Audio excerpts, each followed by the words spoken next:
Hi, I'm James Quillian. I'm an economist. I write a blog called Fantasy Free Economics. At Fantasy Free Economics, I explain complex economic and political issues in just a few sentences. Now, subscribe if you think these issues need to be publicized. Other things being equal, the more subscribers there are, the more YouTube will feature these solutions. So, how do we diffuse racism? It's amazing how a genuine academic examination of something negative can take the sting out of its existence. So I'm going to correct some basic misunderstandings about where racism started and why it's still around. It is a fact that the level of racism in the world today has never been as low as it is right now. That sounds good, but mankind has evolved out of a system where racism was once all there was. In times before recorded history, racism or complete disdain for any other race contributed to the species' survival. If a black tribe and a white tribe accidentally ran into each other, what would follow? They would kill each other. They would kill each other automatically and steal one another's resources. So, racism started out as a defensive mechanism. Only after societies began becoming civilized did different colored races start dealing with each other. Today's discussions about races are engaged in as if antisocial ideas just bounced into people's heads from out of nowhere. The fact is that along history's long timeline, the practice of racial tolerance is practically a new idea.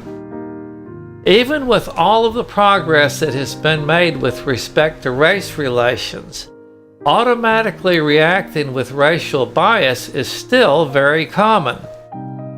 Because the propensity to distrust others who are different is left over from more animalistic days, distrust of others who are different is based on instinct. Hatred of another race actually is an instinct. The animal portion of the brain responds without thinking. The larger part of the brain decides who is worthwhile or not so good based on intellect. As the world continues to become less racist, it is because the larger thinking brain reasons out on the side of tolerance. Static situations only occur in the hard sciences. In economics and political science, it can appear as if there are static situations, but changes are occurring even though the changes come very slowly. It takes the thinking brain a long time to change the instinctive behaviors residing in the smaller animal part of the brain. At this very moment on history's long timeline, individuals actually are becoming more tolerant. The idea of white privilege is really not what it appears. Probably what African Americans are observing is highly aggressive and self-serving personality characteristics of white people who are in charge.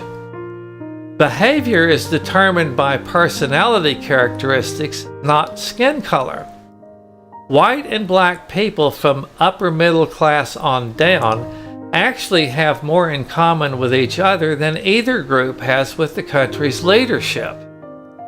The animal brain says, that person is different, turn him away.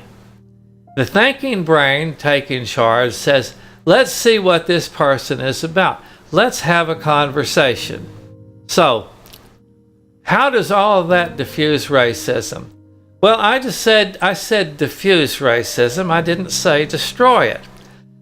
On history's long timeline, we have to deal in better today and even better tomorrow. Social changes take time, and race relations is on the way, but it is not there yet. Diffused, perhaps. I'm James Quillian.